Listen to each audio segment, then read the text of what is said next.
I see dead people. Either the love it, the underdogs on top. And I'm gon' shine, homie, until my heart stop. Go ahead, envy me. I'm Raps MVP, and I ain't going nowhere, so you keep The underdogs on top. The underdogs on top. Go ahead, envy me. The underdogs on top. And I ain't going nowhere, so you can get to know me. Rockin' like the Rockin' like a 6 on top. Whole club rockin' like a 6. rockin' like the Rockin' like a 6 on top. Whole club rockin' like a 6. Rockin' like a 6 on top. The underdogs on top. rockin' like the Rockin' like a 6 on top. This nigga did it again. Let me put you on the game. Hello, pretzels, and welcome back to the Tripod, where we give you banger after banger after banger, baby, of podcast wrestling talk. Let's get right into the A show of the week. It's NXT.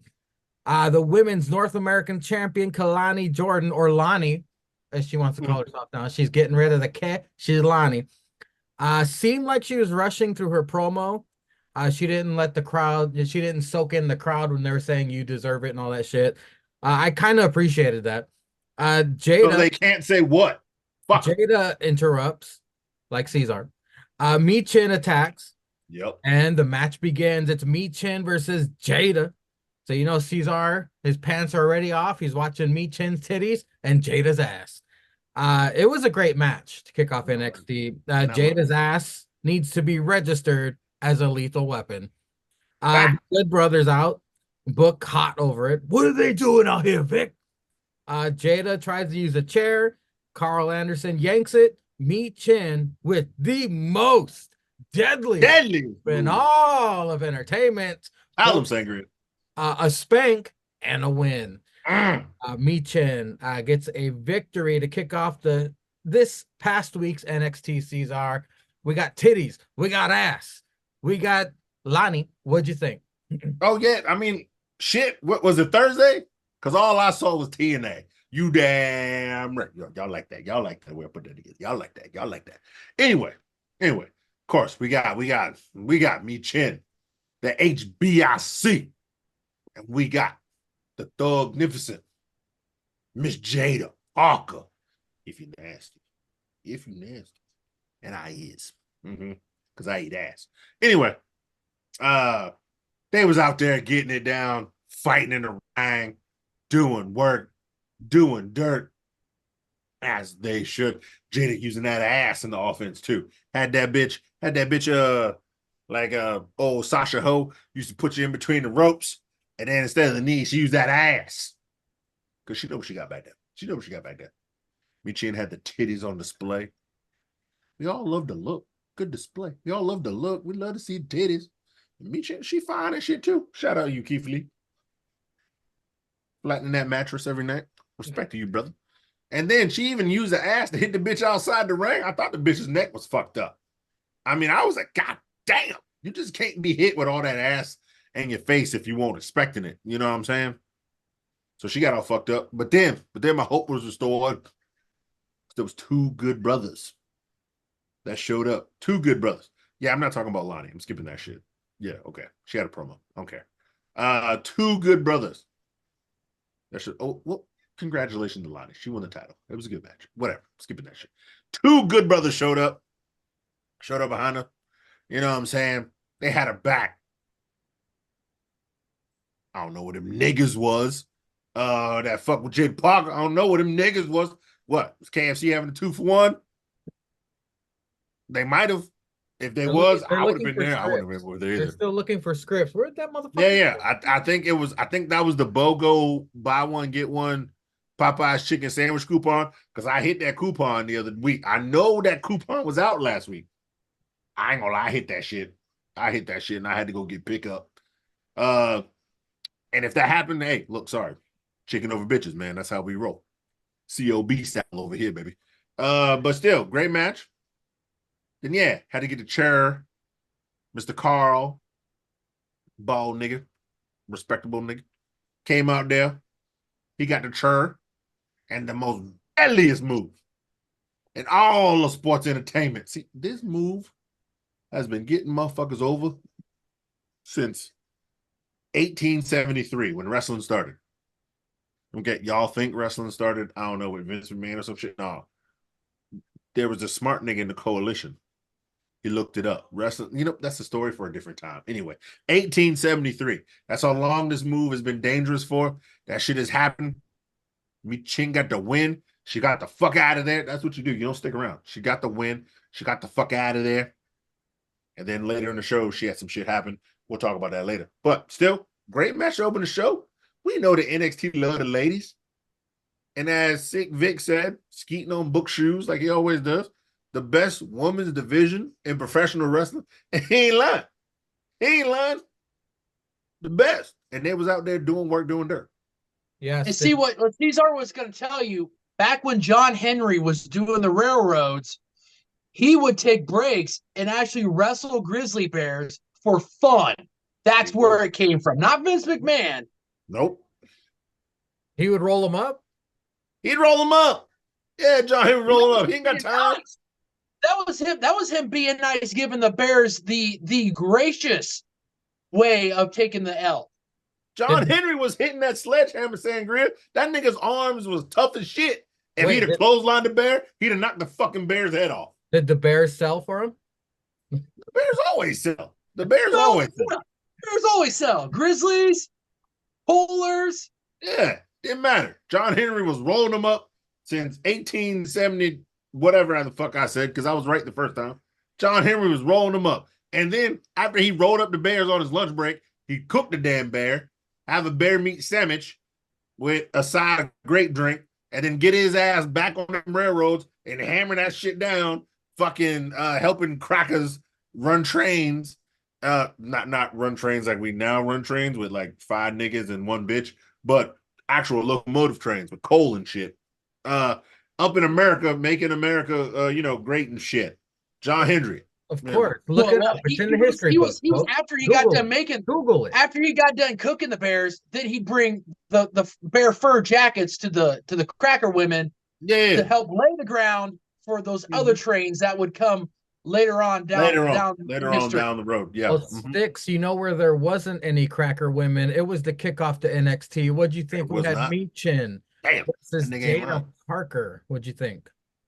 Well, gentlemen, we have talked about correlations between Kalani and Carmelo. Well, now we have another one.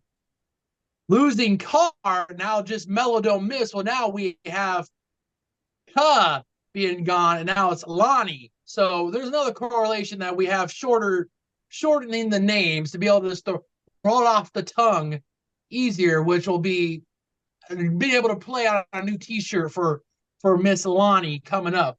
Also winning the North American Championship in their first year within the company. Yes. In a ladder match. Melo don't miss and Lonnie don't lose. Do damn, Skibby. You tell him, Sangria. Tell these crackers, especially Mike Honcho. Salute you, sir. Salute. I see you in them comments. Yes, but I think we've talked about the potential that the Miss HBIC has. We've seen this. We've seen her wrestle. The great matches she's had back in the black and gold NXT. And we've talked about this. This woman can go when given the platform. Guess what, gentlemen? She was given an opening match with a young up-and-coming star in NXT. And guess what they did? They had a banger of a match to start off. Yeah. Sangria's got that. Sangria's showing you. He's showing you. Miss Paca has potential. We've seen it coming up. Now, as the woman that is leading OTM against the chick that is leading the revival of the Too Sweet movement in WWE, bringing it at the main roster. She bringing that fashion statements on the main roster, but she's bringing that wrestling in ring action in NXT. We see that her having this match with Miss Paca, and then being able to hit the most dangerous move in all professional wrestling, that Mr. Henry himself was rolling up these thick neck bears on his lunch break, on his 15-minute breaks that he probably didn't even get full 15. This man was only able to do his matches with the bears, and then he had to get back to laying that hammer down, which we both know he was doing on the rail and off the rail. You damn But right. You damn right. but Michin been able to put that extra little slapping on it, two-handed that while she was getting that roll-up pin was just too sweet for me to see on my television. My great grandpappy, the lazy eye kid. He gave all the props in the world to Mr. Henry, and during his eulogy, he made sure to give him a shout out for inventing the roll-up. Suck it. But I digress. Moving on. I thought it would be the no-eye kid because he got too close to Mr. Henry swinging that sledgehammer. Not the one for the rails, but the one for the one in the back. Well, gentlemen, speaking of young women coming out of their own, Chase U backstage with Ridge again, actually in the classroom, when old 4'9" of Fury, Thea Hale comes out and puts all the motherfuckers in their place. Can't we all just get along? Up next, Gallus versus Wes, the big strong Oi, and old Stallion Pete. I think Vic just referred to the new Catch Republic as the No Quarter Catch Crew. It's like, come on, Vic. How did Book not catch that and just light his ass on fire over that? This book be lit. The legendary Stallion Pete showing why he, the man, big strong Oi, takes a spin, and Wesley getting some revenge on these Gallus boys. Very fast-paced, insane action here, but Coffee hit a motherfucker of a lariat, taking down Wes for the pinfall. We find out OTM is backstage upset. They finally showed up. They finished. They were licking their fingertips after that Popeye sandwich. They're done with it. Shit's good. The hard R's with Brindley hyped backstage about Sleepy 2. The return of Sleepy 2 versus Brindley, who had the hard R's as backup. But then spooky music hit. It's Satanic Sleepy 2. Wendy got a Tim Burton makeover.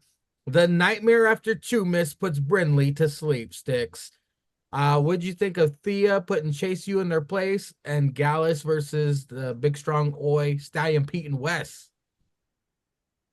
Yes, Thea Hale picking up some of those teachable moments that Andre Chase had in the classroom, flexing her muscle in her dome and her brain, putting the boys in check, which every once in a while, gentlemen do need to be put in check. So she was doing that, telling the boys that they need to get on the same page and essentially get back to being Chase U. Gallus and Wesley and the new catch. It was good to see our boy Stallion Pete and the big strong Oi down in NXT. They've come and gone like waves. We see them. It's nice to get a little refresher, see our boys. But we know where this is going. I mean, we got Heat Wave that's going to be next month. We know we might get a little to help even up the numbers with Wesley. We can hope that's where this is going to go, because that would just be great to be able to have. That'd be great to have on NXT TV. It was a good match. Gallus boys doing what Gallus boys do. They found a way to win. Came out on top. Yes, and then we got the re-debuting of Miss Sleepy Chew. A little bit of a different twist to her. Not bad. We had talked about how maybe this was going to maybe get stale at some point.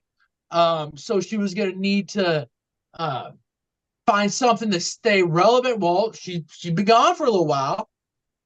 I think it was injury or just didn't have anything for her.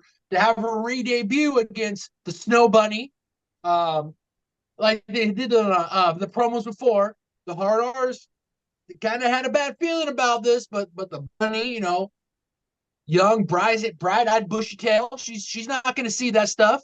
She's looking at the good. She thought we were getting the old Sleepy Chew. The music hit. She came walking out. It wasn't the same old Sleepy Chew. And Miss Bunny herself found out. Took a couple of haymakers, and then she found out, this wasn't what I thought of. She put up a valiant fight.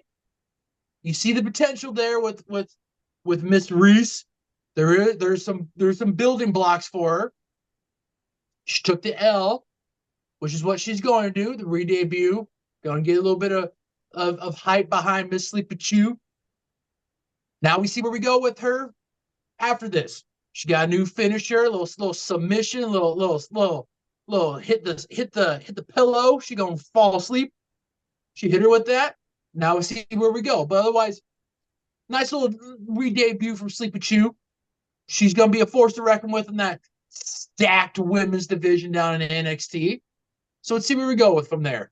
She was first Smokey the Hoe, then she was Sleepy the Hoe, and now she's gonna be in the new Beetlejuice sequel. We'll see how that plays Nightmare out. the Hoe. These are Thea Hell grows some balls and yells at the Gallus versus Wes and the new Republic. What'd you think? Mm-hmm. Yeah. So first of all, of course, Chase U arguing two sides of a fence. Kraken's just mad for no reason. So what happens? What happens? A woman comes in there, a strong woman who's grown up since Chase U, since day one. Put all them crackers in their place. Yeah, told them to shut the fuck up and sit the fuck down. You know what Mr. Chase did? He sat the fuck down. You know what time it was. Mr. Chase the only one with some sense. Duke was kneeling. The other cracker was up on the desk. Ridge Holland and Mr. Chase, they showed you who the intelligence one that. They heard a strong woman come in there and say, shut the fuck up and sit the fuck down. And they sat the fuck down. See, if Duke was smart, he'd have sat his fuck ass down. You know, and they were there, you know what I'm saying? You know what I'm saying? I sat my ass down. I was standing up drinking on Tuesday. Don't ask me why I was standing up drinking, but the bitch told me sit the fuck down. I said, where's my chair at? I said, hold on. And no, fuck it. No, I'll sit on the bed and watch it. Because I was in the room. I was like, I'll sit on the bed, bitch. I ain't got no problem with it. What happened? What's going on? Anyway, she told them what time it was. Sometimes you gotta remind motherfuckers what time it is. And she told them all their fuckery. She told them that and she kept saying we is Chase U, because that's what matters at the end of the day. You can always argue, you can always fight, just like we do on the tripod when we all have horrible takes. We all make fun of each other. We all call each other ignorant. But we come back every week to deliver it to y'all because we know that's how you got to be, and that's how you got to be in Chase U. That's why we fucks with Chase U. Okay, because sometimes somebody's got to steer the ship. Thea was steering that shit. Told all them dumb motherfuckers they was dumb motherfuckers. And that's why we fucks with Thea. Then we had a little 3-on-3 6-man tag. We had old Gallus boys on top. We had old Wesley who always cooks. We had old Pete Dunne, Stallion Pete, who we give big ups every week. And we had the legend himself, Sweet Dick Tyler Great. Because that man takes down all the talent in NXT. He took down Liv, took down Booty Storm, and is currently taking down Soul Ruka. Boy, Sweet Dick Tyler Great. Sweet Dick Tyler Great. That boy got talent in the ring, outside the ring, even on the mic. He's a 5-tool player. And the bitches will say that too. Anyway, I digress. They had a great match. They had a super great match. And man, Gria's probably watching Raw or something because he's reacting to some crazy shit. Anyway. They had a great match. Pete Dunne snapping fingers. Damn. Wes Lee going off. Tyler Great being great. Joe Coffey's the best he's been. I got to admit, I hated Joe Coffey. Good to the last drop. Hey, this nigga might actually get me to drink some Folgers in the morning. I hate coffee in real life, but Joe Coffey, he might be good to the last drop after this break. I don't know what he did on his break. Maybe he went to the chairman's wrestling school and learned some shit. I don't know, but he's been great since he got back, especially with them Gallus boys on top. And even Book was confused on which coffee was the coffee because the old sick Vic was like, that ain't Joe Coffey, that's his brother, because he shaved his head. and Joe Coffey still got hair. Anyway, it don't matter. They was cooking. They was cooking. I even liked the spot. Everybody was outside. Joe Coffey went to attack Wes, and Wes just jumped outside, so Joe Coffey couldn't get him, which led to the finish. Great spot because Wes was on top rope, jumped outside, took everybody else, so it was just him and Joe, and then Joe hit the meanest lariat since JBL to that cracker. Wes sold it like a G because Wes is great. He's good. He's great. And then, got the dub. And then Gallows boys still on top because they just came back. They're getting the dubs. They're collecting dubs. He's just losing in championship matches, which is totally fine, but winning everything else because you want to protect Oba and keep Oba looking dominant like he is. I've got no problem with this. And then, with this TNA possibly, mix in Forbidden Door, West would definitely get that win if they decide to bring over two good brothers of his own. I wouldn't be mad at that, unless they're really trying to give it to Gallus. If Gallus wins that, if they bring over the Rascals, and then Gallus wins, I might be a little upset. I'm not gonna lie, I might be a little upset. I might be real upset. But anyway, I'm with you.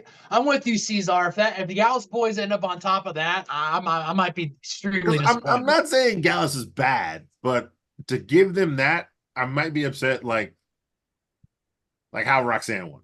You know what I'm saying? I might be upset. Like, did Roxanne deserve to win? Did Jordan deserve to win? It don't matter. But just kind of the way, because she was really outside the ring, came back in the ring. I'd rather Roxanne hit the bitch with a chair with the ref not looking and get the win. You know what I'm saying? It's just shit like that. It's just the minor things. But that's just me being a long time wrestling watcher and shit like that. What'd you think? But still, great match. What'd you think of Beetlejuice? Oh yeah. Beetlejuice brought her crack ass out, and then Brinley always like, be positive. But niggas know. See. Niggas know. Niggas knew it was bad to get on that boat back in the 1500s when the white man said, "Oh, there's so many opportunities over here, black people. Bring your ass." And they were like, "I don't know what this cracker's saying because he don't speak that like we speak." And then they got on the boat, and then slavery. But anyway, you know what I'm saying? Niggas know. White people always trying to be optimistic, but niggas know. Especially this close to Juneteenth. Niggas know. And that white bitch took her dumb ass out there anyway. And then, old crazy ass Wendy Chu was out here on that fuck shit and fucked that bitch up. And that's what just happened. Niggas had to watch it. It's sad. I hate it. But yeah. Shit happens. Up next, main man Mensa has been jumping Ethan Page multiple times since he debuted. He been whooping his cracker ass. He gets fined by all teeth. Cody Rhodes to the ring. Trick Willie to the ring. As if Trick ain't tall enough already, he's sporting heels and full spotted denim looking like Scary Spice. Facts! Cody says next week there will be a 25-man over-the-top battle royal to determine Trick's next opponent. The crowd chants Joe Hendry. Trick invites Cody to the cookout. So that's the two cracker limit. I mean, there's Styx and Cody will be at the cookout. If one of them trips over 15 feet of dick, hopefully, Mangria, I'll be checking my emails. Maybe I'll get that friend request, the invite. Maybe if one of them gets taken out, I got my phone. I'll be waiting. You better worry about getting thrown into the volume up. The ringer is on. No. Now you better get worried about being thrown into the river of deportation, buddy. You better watch yourself. Listen, Sticks. See, you channeling that eyeball is why you ain't invited now. I told you. Title shot against Kalani. Then they show somebody grabbing Vic when they come back. I'm guessing that was Jensen, because I think they showed some on X that a fan took a video and it was like a scruffy looking Jensen was grabbing Vic, because this is the second time something like this has happened. The first time was during a commercial break. This time was when they're coming back from a segment. So I guess they're cooking something up with Jensen. I trust the cross-eyed kid knows what he's doing. So maybe I thought it was the scruffy looking cynic that was in the ring. actually You mean Gooch? You mean Gooch? No. Gooch is a fucking legend. Don't you disrespect Gooch like that. I'm talking about that fuck ass nigga cynic who's been a fucking cancer in ABBW for years. I thought it was. What'd you think? I mean, we got Cody in the ring, we got Trick in the ring. Yeah. You want to talk about, it's not a forbidden door, but the prohibited portal will be opened tomorrow. Tomorrow. Yeah, I was. You know what? First of all, yeah, Cody was in there talking. And they said it was like some anniversary of Dusty. And Dusty had a big part of NXT. Respect, RIP to Dusty, man. He was Plumber's son. He was blue collar man. He was working. He did what he had to do. Excuse me. Then all of a sudden, yeah, Trick come out there in some heels. What is this nigga, like 6'3"? What was his actual height, Sangria? You wrote it down. 6'5". Nigga, why you got like 2-3 inch heels and you 6'5", you tall bitch? What are you trying to be, LeBron? Huh? You trying to go down in the paint for the Lakers because they suck, nigga? What the fuck? Anyway, they was talking, cutting work, and Trick invited Cody to the cookout. Funny story is, if you'd have watched the NXT on TikTok, I don't know if I sent it you to Mangria, that was the second time Cody's been invited to the cookout that day. Yeah, I saw that. I saw the fans video. Yeah, some big fat nigga that was not me invited Cody Rhodes to the cookout. And he had to say, he was like, oh yeah. His voice cracked. He was so excited. I think he believed the fat fan. And then Trick hit him with it again. Cody was flabbergasted. It was Cesar. He doesn't want to admit it. It wasn't me. He was going to go get his haircut at Cut Wiz afterwards. I was not. If I was in Florida on a burnt down Cut Wiz, you'd have heard about it on the fucking news. You wonder why you're not getting an invitation, Sangria, to the coalition, because he thinks we all look alike. He thinks all fat black niggas is me. I'm pretty sure that was Cesar. I'm pretty sure it wasn't, because I'm pretty sure I rechecked. I'm pretty sure Cesar was cooking up that batch of Henny-Aid for that way we could have it at the cookout. I'm pretty sure that wasn't him. You need to take those cross-eyed glasses off. Hey, Moose, you at the meeting right now? Yeah.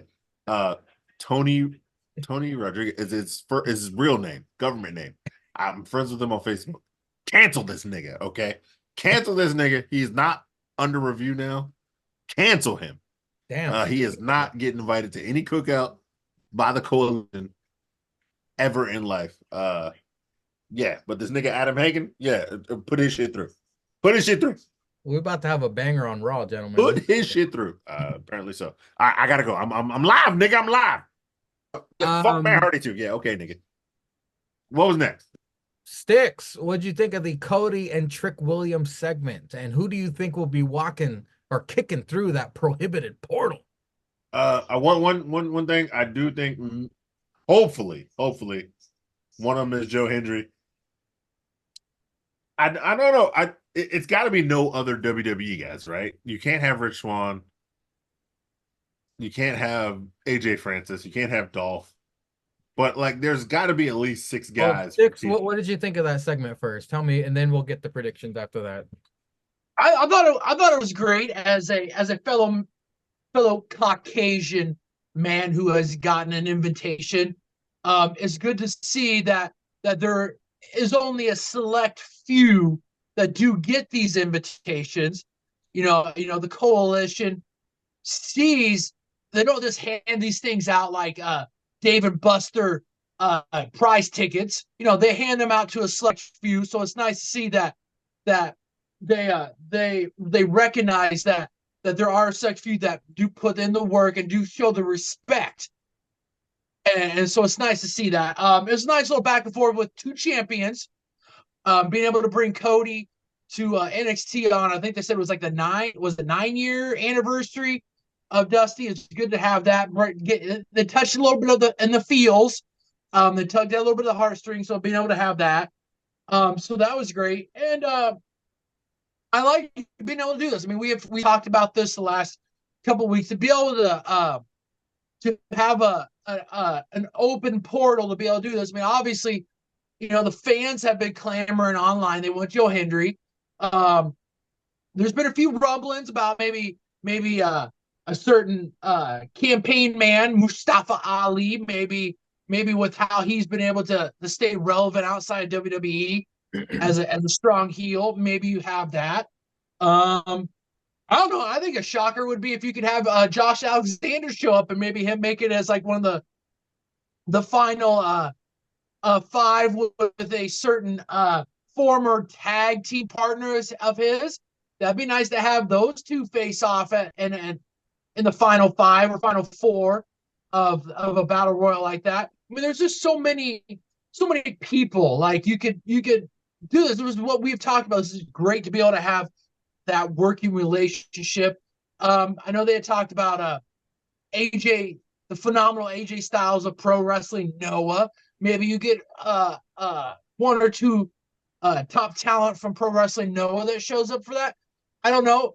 I mean, it's gonna be great. It's a portal that opens up the imagination for wrestling fans like ourselves to be able to have that, to write that, just to even just think about the unlimited possibilities that you could do with 2 rosters. Well, let me tell you what I think about this. Whoever does let's fantasy book here.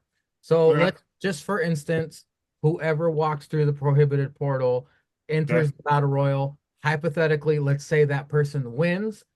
Whoever it is, gonna lose to Trick. They ain't gonna have him win, just like they did to Roxanne. Roxanne won. I think if that's the case, if that's the future booking going forward, the perfect person for that to happen to is the king of TNA, Frankie Kazarian, enters the Battle Royal, wins Battle Royal, fights Trick.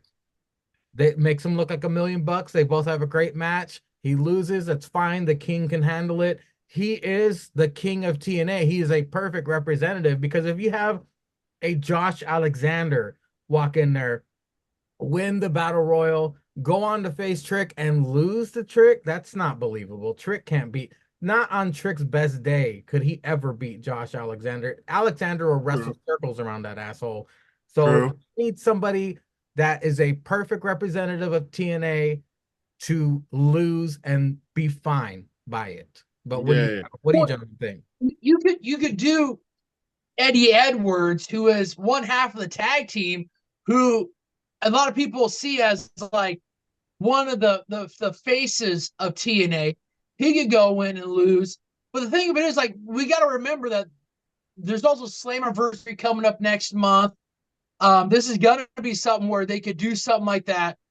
But then they could send, I mean, they're not going to probably send like Trick over there, but they could send someone who's like a few notches below that to recant that dub. But I mean, I don't disagree with you on something like that. I mean, I don't know if with Kazarian that they could do that. I mean, I could see someone like an Eddie Edwards who's like, I mean, I don't know. I mean, I don't disagree with you, but I mean, I don't know if they'd send Kazarian over there. But the different locker rooms thing I'm thinking is also like a couple guys from Raw, a couple guys from SmackDown who aren't really being used that often. And it's a battle royal. Yeah, I'm thinking, because he said a couple, right? And it's 25. So we got to plan 25, right? All right. There's at least, 10 to 15 guys in TNA? Let's say there's 10 guys 10 NXT. Let's say there's 10 guys in NXT, right? 5 guys from Raw, 5 guys from SmackDown, 5 guys from TNA. So that's What what if you they got. dip into the Noah, the pro wrestling Noah? Because I know AJ Styles is going over there, scratch Yeah. their back. What if they scratch NXT's back and send someone You over as can't have well? a guy like AJ Styles, but No, I'm just saying yeah, because yeah, yeah, yeah. Yeah, yeah. But I would say that most guys you would probably want are NXT guys in this battle royal. But no, I get you though. I get you though. So let's just say 2 or 3 guys. You got to send a guy like yeah, I'm thinking it's like Sticks. Like you don't want to Sticks. I don't mind the Eddie Edwards things, but you got to send a guy who doesn't have a title that has Well, a see, the other possibility thing to is, win. as a man who's one half of the tag team, he could take the L, and it doesn't really affect like the championship that he has. Right, but he already has a title, so you don't want to send that over there. That's all I'm But saying. well, Like, but it allows him to take the L. He has the resume from TNA. He's been a multiple time Impact TNA heavyweight champion, but being one half of the tag team. I mean, maybe you send a tag team over there, yeah. and then Well, like but a guy like Joe Hendry who doesn't have a title, who is a building up to main eventer, who does have stroke on line right now, is a better representation of a talent you could send versus and he could versus be the like guy other that people. wins it and then loses at Heat Wave. You could do that Yeah, too. but Joe Hendry wouldn't. Joe Hendry losing a heat wave wouldn't hurt Joe Hendry. Yeah, exactly. That's why he could do that. He has the hype, but then he could also take the L at Heat Wave and still come out semi looking strong. Yeah, but so could Frankie Kazarian just because he's a legend, but he doesn't have a title.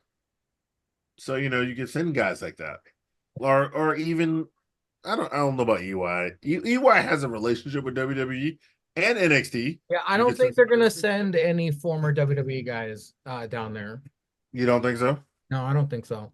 Well, See, yeah. I'd read that they were really impressed with Mustafa Ali and that they were uh, kind of interested in bringing him with this crossover like back over to do something like that. The face trick.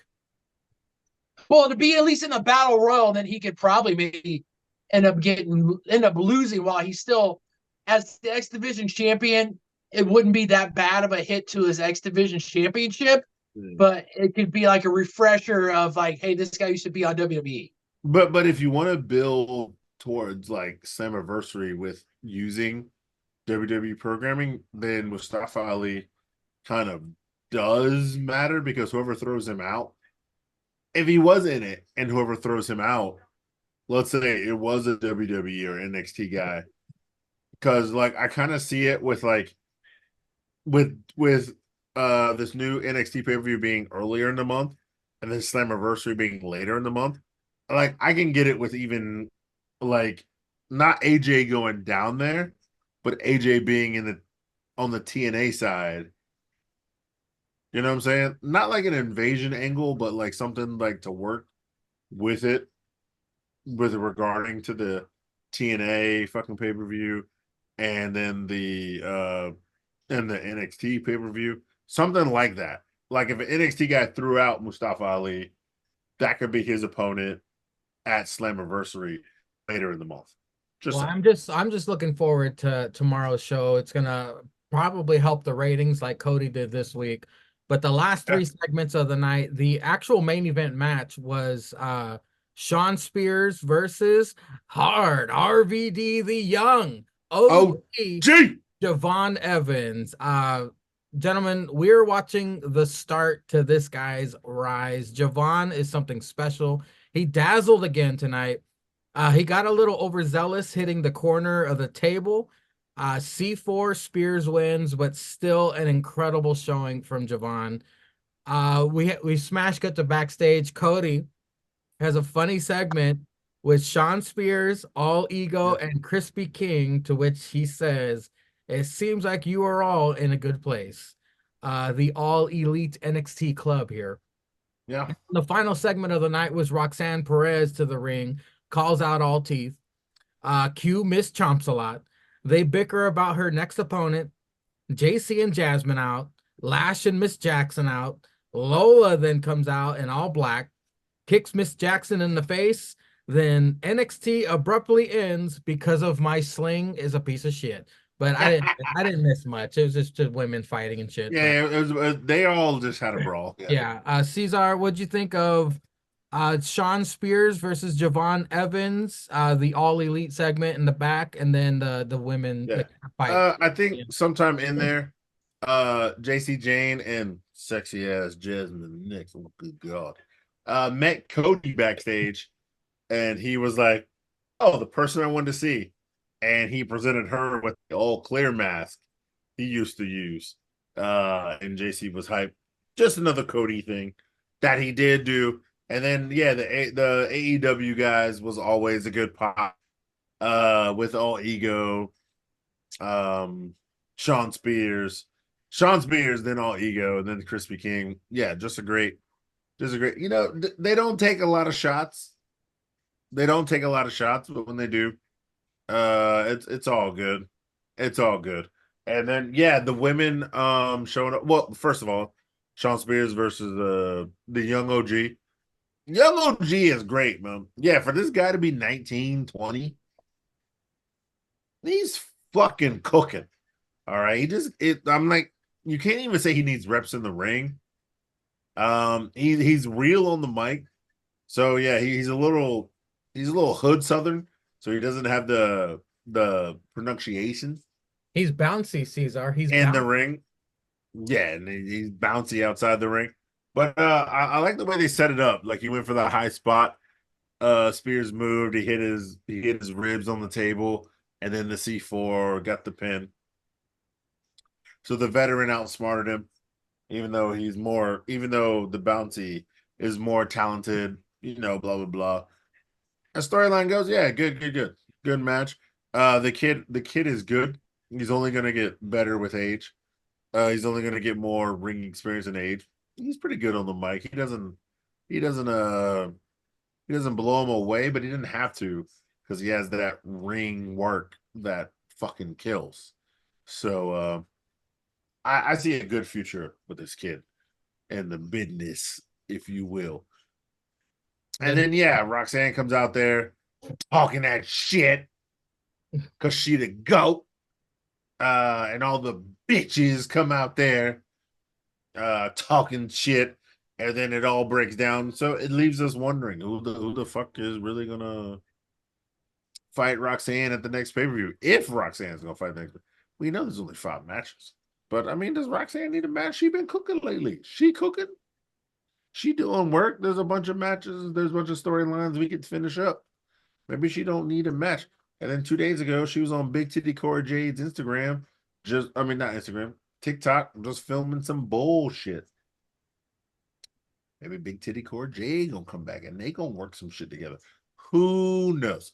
But it was still a good segment at the end. Given Roxanne, like I said, they love the women. They love the women on NXT. The women's division is one of the best divisions that they have in NXT, and they give them time. Yeah, I'm pretty sure tomorrow we'll get another chapter in the women's title saga. Sticks. We got Sean Spears versus Javon Evans, the all elite segment, and then the women with the cat fight. What'd you think? Yes, Javon and Sean Spears, main event worthy match. You have a man who is a veteran, who has been in multiple organizations, who has experience, young OG. This man has the rocket strapped to him. This kid is showing you why he's in NXT. He's got unlimited potential. He's gonna catch some. But he's missing a thing here and there that he could. And it showed here. He rode that wave of momentum, and sometimes when you ride it, it gets you to a dub. But sometimes you ride it and you end up you end up making a mistake. And that's what he did. The veteran was able to capitalize on that. But this is what's gonna happen to to a young upcoming guy like the young OG. He's going to be able to go back, look at this, and be like, okay, maybe I should have cut off there. Did one move too many? It's something I'm gonna have to realize. This is part of the learning process. When you do something like that, the veteran is gonna capitalize on it, and that's what Sean Spurs did. So Sean Spurs is able to pick up that dub, showing you why the chairman is wise beyond his years. So young OG will go back and look at this, and it's just one of the many few bumps in the road of him becoming a future stalwart of not only NXT but possibly WWE. Backstage segment, we've had these all throughout the night, like Cesar said earlier. Cody Rhodes saw JC Jane and Jasmine, handed her the dashing clear mask. So we have this. This was another great one, and led to the infamous All Elite NXT WWE Spider-Man post on IG. It was great to see this. Like Cesar said, like you said, Sangria, they don't take very many shots at AEW. When they do, they're good shots. Like they make them count. So this was great. Roxanne, full closing statement addressing the women's division. It was good. Showing her she came out on top, but also it showed you how much faith they have in Lola. There's two women that came out of Battleground with a lot of momentum. Lola and Roxanne. Two different kinds of matches. Both came out in dubs. So maybe they're going to build towards that, or maybe it was just foreshadowing something later on down the road. Maybe they're like, okay, Lola, you cashed in your contract, and you came up short, but we're gonna tease that you're back on the winning track. You're back to showing you why we believe you're going to be a major player. So let's just tease that. Her and Lola cleared out the ring, and at the end, there were the two women that not only after Sunday stood strong, but maybe they're the two strongest women in NXT right now. I like it. I like the foreshadowing, and it shows you that they do have faith in Lola Vice to be able to put her as the woman that's standing next to the woman that is on top of the mountain. So maybe it's a little foreshadowing. Who knows? But it shows you that the top two women in that division right now are right there. So it was a nice little end of the segment. Well, gentlemen, it was Wednesday night, and you know what that means. Yeah. We're going to get into some brief AEW, wrong show, brief AEW talk. I'm just going to mention two things. You guys can mention whatever you want, because I only watched Dynatrash. I didn't watch anything else. TV I time didn't watch anything else either. with a Michael Jordan of Michael Jordan's. The extremely rude private party we're on. Jericho, just continuing to be a gift to professional wrestling, was trying to give some great advice to these young, ungrateful chumps as they viciously and heinously attacked the poor learning tree, the disrespect. But the main event, now, last couple of weeks, we've been praising AEW for their main events. Yeah. I was looking forward to this. Oh, yeah. You about to beat your meat all over this shit, weren't you? I was looking forward to this. Okay. Beer cheese. Magria was pants down, Tokido out. Yeah. Beer cheese Osprey versus Ray Phoenix for the International Championship. I mean, the ingredients were there for something great. Yeah. Osprey hands Nana a manila envelope as Swerve gives him the stink eye. Two of the best AEW has to offer here. Match is enjoyable, but nerve-wracking, just praying that Ray does not get injured. Osprey either. Two commercial picture-in-pictures. Tony Skeets finally getting with the program here with another good main event. Couple of weird executions of moves. Phoenix rolled into Osprey's hidden blade was cool. This is my house. Osprey mouths to Swerve. Osprey then hits a swerve stomp followed by a hidden blade for the win. It was a match. It was all right. I think I got my hopes up too high, but that's my all elite take of the week. Sticks, any all elite takes this past week? Well, gentlemen, I watched all three ATW television shows. I was really wait. Since you watched all three, the Mangria, do you have any notes of anything else that happened on Dynamite? Absolutely. I only watched Dynamite, but I can't remember what happened. well. You had MJF, you had Roosh wrestle. Yeah. MJF came out. They talked. They did fought that. to the back. Yeah. Then they talked about how next week's episode, I think, is going to be the first match of Dyna Trash commercial free. Free. Yeah. Yep. You had that. So I was in touch on that for Wednesday. Friday we had a timeless Tony Storm. They show a nice little video package of Mariah May be torn. Once again, questioning that. Saturday, you had BCC. They took on a bunch of New Japan people. And, Buddy fucked his knee up. Did you? Yeah, you ain't see Buddy that? fucked his knee up. Yeah, No. We had the Father's Day great promo from Christian Cage. He proclaimed that they were going to go after the Trios Championship. Then, foreshadowing, we had a Trios match between the House of Black and Bullet Club Gold, but Jay White wasn't there. And then Danny Garcia beat some Cynic, right? Danny Garcia did do that, but we had House of Black versus 2/3 of the Trios champions. We had Juice, Rock Hard, Juice Robinson, and the Guns taking on House of Black. Buddy Matthews hit a Meteora, but they had showed it, and he actually did it. He landed too high. Like they talked about.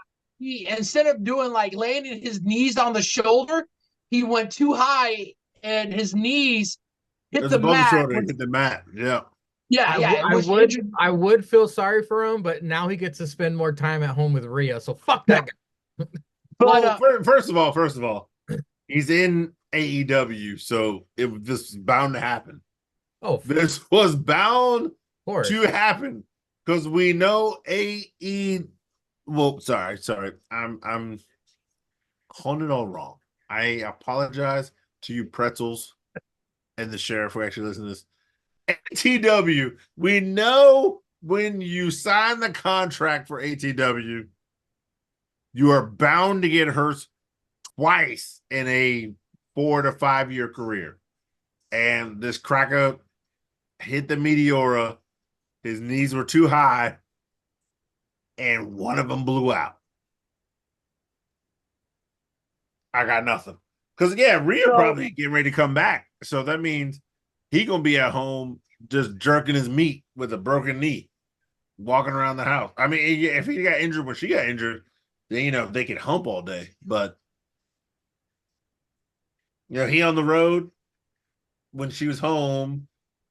She on the road, he on the road. I'm just saying. She's just gonna be riding cowgirl for a while. Facts. Yeah, no doggy style for mommy. But anyway, they showed the refs and the officials carrying him in the back. House of Black, 2 against 3, end up picking up the dub. Then afterwards, they showed the patriarchy backstage congratulating the House of Black. But then, putting the emphasis on the obvious, you guys won, but there's only 2 of you. So foreshadowing, like what Christian Cage said. Christian Cage. The patriarchy has thrown their hat into the ring, but also, let's go back to Wednesday. The Elite talked about blood and guts. That's coming back. They're looking for a 5th member. They offered the all elite young buck bump kicks to Swerve earlier in the show. Swerve, first off, was like, I don't wear a size 9. And Swerve, being a charitable young man, threw him. Yeah. Prince Nana threw them sons of bitches into the crowd and pretty much said, nah, I'm not going to be part of our team. So now we're getting foreshadowing towards, I think it's in July, is going to be the elite with a 5th member, whoever they choose, against Swerve and 4 other people that he can find, which it might not be FTR because Uncle Dax has a lower back injury. So now they're starting to build towards something. Mike Concho is skipping 10 seconds ahead. Are we done with this shit? No. Well, I mean, the blood and guts. No one cares about that. That's stupid. You don't care about that. Nobody gives a shit about this. The 10 people that watch this skip ahead to when we talk about TNA. Against All Odds happened. Kickoff show. I caught it. We got Gresham versus Callahan. The Death Machine. Total chaos breaks out. Gresham all over Sammy's hand and arm. There were 8 minutes of battling outside the fucking ring before the match actually starts. I think that's the way they like it. Gresham tries to shoot the black skeet, but the COVID Kushida out gets a sample of the black skeet. He's going to take it back to Wuhan, get it tested. Meanwhile, Cactus Driver Jones over here, Sammy, gets the pin and the win.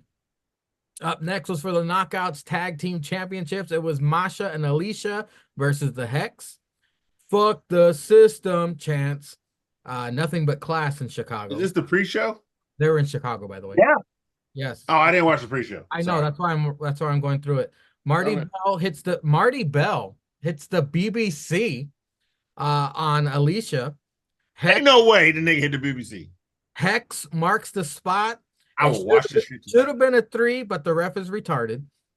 Stacked Bulldog finisher, Steiner-esque, gets Masha and Alicia the retain. Sticks, what did you think of the kickoff to Against All Odds?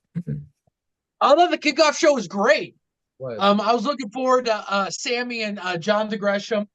Throwing Sammy Callahan into this program with Jonathan Gresham, I thought was great. Sammy's able to help proceed telling a story. They had a match. I think it was about a week, either the following Thursday or a week ago. I thought it was great that they set that up. Kind of racist that you have a black man with black ski, and then you bring a man from across the pond who may attend Wuhan Raves, who was one of the first victims, come out and stop this man with the black ski. Yeah. Grabs a tissue. Yeah. And is able to extract some of that black ski, and it shows him not only Sounds like some COVID shit. Masked up white lab jacket with a tissue of black ski, and pulling the tissue apart, sticking it into a test tube to probably get it sent back over to, I don't know, Wuhan, to be able to help make up a new COVID 38. Probably that'll come out like the next couple of months.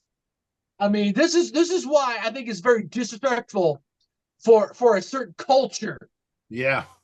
To have that happen, like a man coming out here, this is ironic. You do that, man, certain color with black skeet, doing this stuff. I mean, come on now, come on. I mean, this is almost like Vince McMahon's racist. But anyway, I thought Sam Callahan, Jonathan Gresham, in my opinion, I thought it was the 3rd best match on this card. The pre-show was really good. Then we had the women's tag team. Last Thursday, the night before, we had 1/2 a Hex take on Masha Slamovich.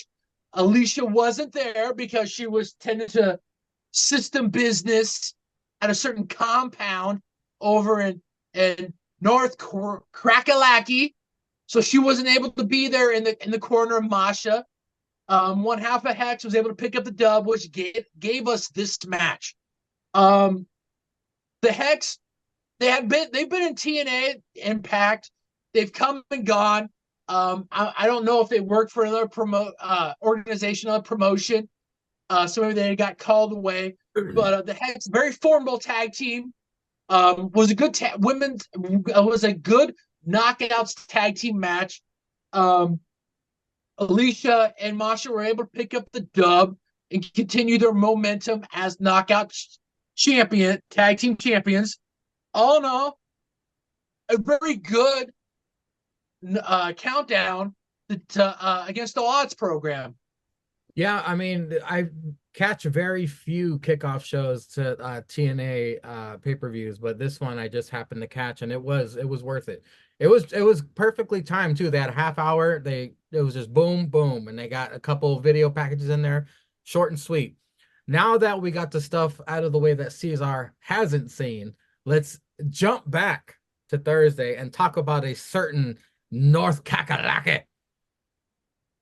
That's right, folks. The system visited the Hardy compound. And so when this shit first started happening a long time ago, TNA, that's when I watched TNA. I heard it. I heard the rumblings on the internet. I was like, what's this Hardy? What's the ultimate deletion? What, delete or decay? What is all this shit? I checked it out. It was ridiculous. And I fucking loved it because I am a fan. Like, you can ask Zank, Chris, and JH. We talk about shitty horror movies on the side. This was everything a shitty horror movie is. Sorry, I was eating all over myself. It's fun. It's ridiculous. WWE disrespected it. AEW was not the place for it. TNA is the place for this stuff. It's entertaining. That's what Matt Hardy does best. He can be as creative as he wants. He involves his whole family. Now his kids, his fucking toddlers are in on it. So the Hardy compound segment with the system, turns out it was all a hallucination, but man, what a funny ass hallucination. We got people turning into werewolves. We got Brian Myers experience. He went down a WWE rabbit hole with a Skeleton Edge. The dead Edge from APPW was in the fucking compound. We saw the losses, 256 losses in a row. Whoa. He also went through, because him and Zack Ryder fucking have collectibles, so he went through that too. In WWE, Brian Myers was I don't know what his name was. What was his name? I can't remember it. I can't remember that shit. Ryder. He was Edge's bitch. Yeah. They did that too. They shouted that out. Fuck, I can't remember his name. It's been so long. Shit. But I digress, people. This was entertaining. I loved it. This is the only thing I wanted to talk about from the episode because we got a whole fucking paper. Kurt Hawkins, you dumb bitch. There we go. Kurt Hawkins. Hawkins and Ryder. There we go. Yeah, the Hardy compound segment, always funny. All the kids gotten involved. They all had a blast behind the scenes recording this shit. It was probably difficult for them to keep a straight face, but yeah, it was enjoyable. I liked it. It wasn't the main event segment of the show. It was like right in the middle of the show. It was in the middle. It was good. It was a good segment, Cesar. What'd you think? The Hardy compound segment with the system. Yeah, from what you told me, the pre-show seemed good. Maybe I should watch it. Maybe I should watch the pre-shows more often. But hey, to be honest, I forgot Against All Odds was like Friday, and I found out like Sunday night that Against All Odds was Friday. I think I sent the thing of like Tatum Paxley fought Jordan Grace into the chat, and that's when I figured out Against All Odds was Friday, so I watched it Monday. That's my bad. I fucked up. That's my bad. Anyway, I thought it was good. The Matt Hardy compound stuff is always really good, and then he announced all the kids and whatnot. Brian Myers going down like action figures because him and Zack Ryder are really big into And like him even saying, "Oh, this is better than this one," and chucking it. Oh, this is a pickup. Chucking it. Looking at Matt Hardy at the end, and it was just Stan, and then blah blah blah. Yeah, and then the skeletons of his past, and then somebody saying, "You just Edge's bitch," and then 249 losses, and then getting speared by the Edge skeleton, and then King Maxwell dropping the leg off the ladder. Super great. What's his name? Being the Wolfman, and then being in the woods, and then there was a full moon. Ow! Turn into the wolf with that child. Fucking hilarious. You can't move the daughter. Reba being a TNA knockout. Also, excellent callback. She used to be a TNA knockout. And then she plays the piano. She plays the songs. The daughter being magical, fucking her up, putting her in the guillotine. Hilarious. Moose getting thrown in the lake of rejuvenation. We all know about the lake. Getting thrown in the lake, coming out. I think it came out. It came out in full football getup. Still getting the fucking twist of fate in the football getup and all that other bullshit. And then yeah, just being all fucked up from, and then Kazarian, no, not Kazarian. Eddie was just telling him, he's hey, I've been here before. This place is fucked up. We should go around back. Now look. I'm trying to tell y'all. This place is fucked up. We need to go around back. And then Matt Hardy, knowing they came around back, and first of all, Moose going to see our Benjamin's house watching old footage. Fucking hilarious. Seeing Jordan Benjamin, everybody was there. He goes, "Yeah, you stepped on the trap known as Booby." And then fucking all the ignorant shit that happened after that. This was perfect. Like when Broken Matt was hot, this is perfect. TNA. Maybe it was Impact then. I don't care. But this was perfect when he was running that shit like that. This was a perfect segment to reach into that. They did it great. All the system got fucked up. And then they ended up back at the front gate. Not the back gate, but the front gate, of which they should have came in. And they were all worse for the weary and just had to get the fuck out of there. It's a good segment. It was a great segment. It was a good segment. Yeah, middle of the show, which is weird. Stuff happened before, stuff happened after. Weird middle of the show. But hey, I wasn't mad at it. Sticks, the system at the Hardy compound. Were you not entertained? Gentlemen, I'll keep it short and sweet because we have a whole pay-per-view to talk about. I was sports entertained. This was great. Just like a fine sandwich, you gotta take a couple bites to get to the juicy, great middle, and then putting this in the middle of TNA Impact.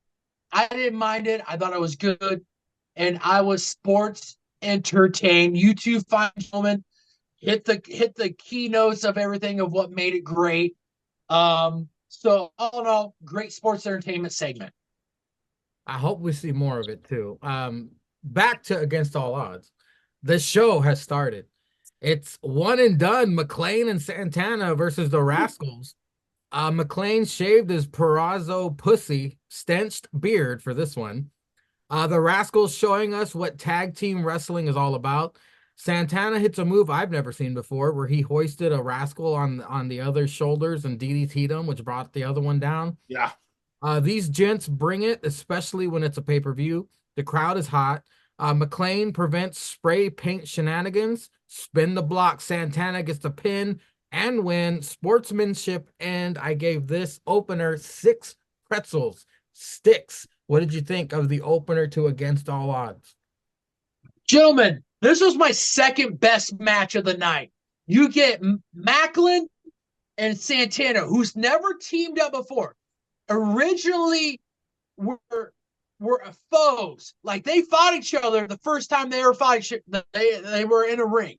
To be able to come together and look like a formidable, actually more than a formidable tag team. Like they can look like they could be a legit tag team.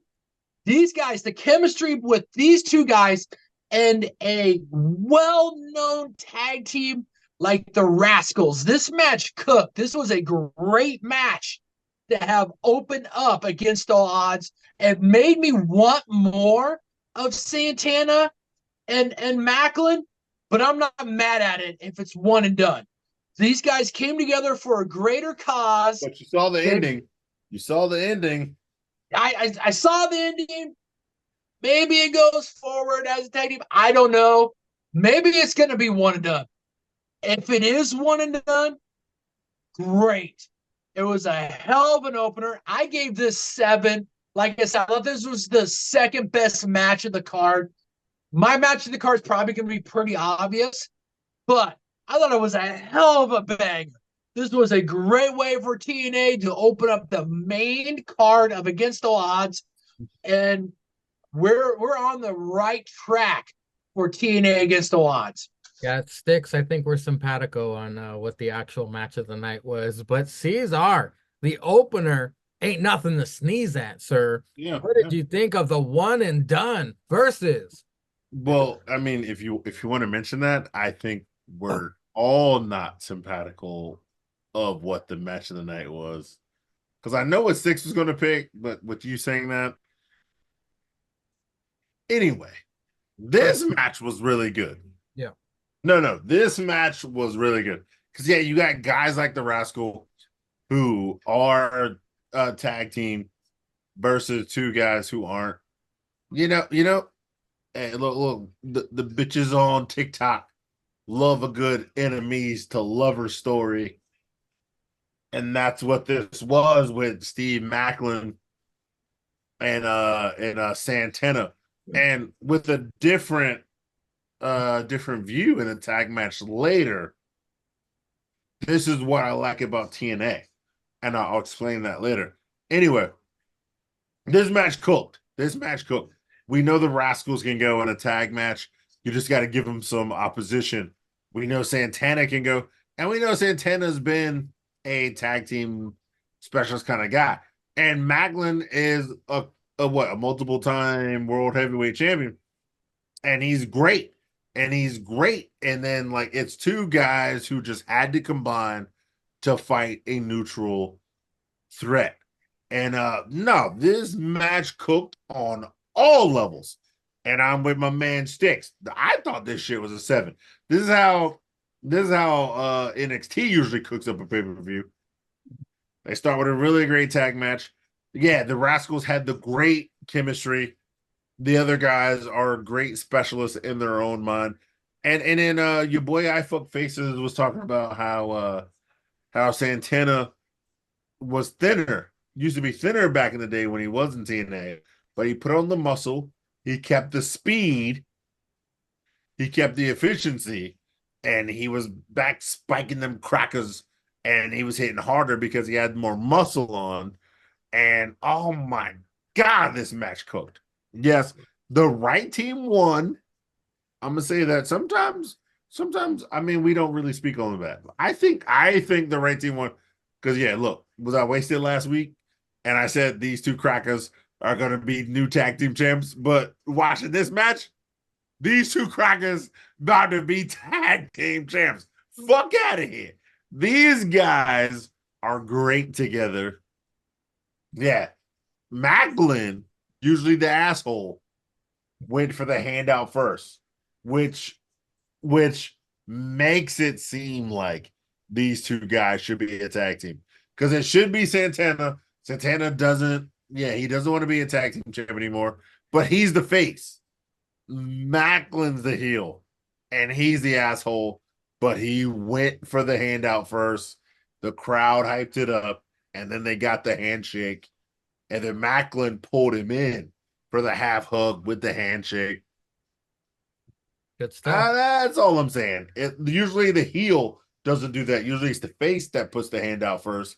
The heel agrees, and they go for the half hug. But for the heel to do it first makes it seem like they should be a tag team. And if they got to team up, even though they kind of dislike each other, they can have singles matches. But just in case they get on some fuck shit, they got a guy in the back that they respect that could put on that tag team work. So if you did want to have these guys be a team, it would be great. And that's what I fucking fuck with. So Up yeah, next, I gave it for 7. the tag team championships, it's the System versus the Ziggler Boys. Oh yeah. The commentators run it into the ground how new of a team the Ziggler brothers are. It's a dream come true for Ryan that they're teaming together. Do I sense a heel turn from Ryan? We'll see. Dirty Dango out, gets Alicia ejected. Weird turn in this match. Fuck Eddie Edwards chance. Fuck his mohawk too. Moose out. As far as a tag team, the System is nothing to sneeze at. Flatliner, Danger Zone, Dango yanks the ref out. Ref distracted. Dango attacks Ryan. The System retain. This faction may have just gotten dirty.